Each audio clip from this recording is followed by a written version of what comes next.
సరే సుప్రీంకోర్టు తీర్పు ఇచ్చి 3 నెలలు దాటింది, 3 నెలలు అవుతుంది. వారికి గడువు కూడా చాలా రోజులు ఇచ్చారు. మాకు సమాధానం చెప్పడానికి మాత్రం 3 రోజులు గడువు ఇచ్చి 3 రోజుల్లో చెప్పాల్సిందే అని చెప్పారు. అయినప్పటికీ కూడా మేము 3 రోజులలో స్పీకర్ కలిసిన గడువులోపే మేము సమాధానం తయారు చేసినాం. మళ్ళీ నిన్న ఆదివారం కాబట్టి మేము తీసుకోలేము అని చెప్పి వారి సెక్రటరీ చెప్పింది.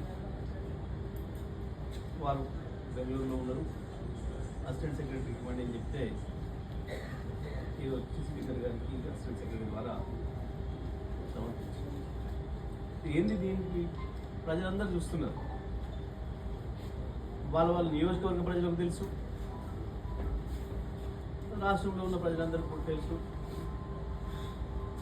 మీడియా ద్వారా చూస్తున్న ప్రపంచంలో ఉన్న ఇక్కడ ప్రజలకు కూడా తెలుసు.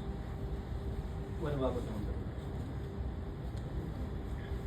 కానీ ఇప్పటికీ కూడా మేము పార్టీ మారలేదు.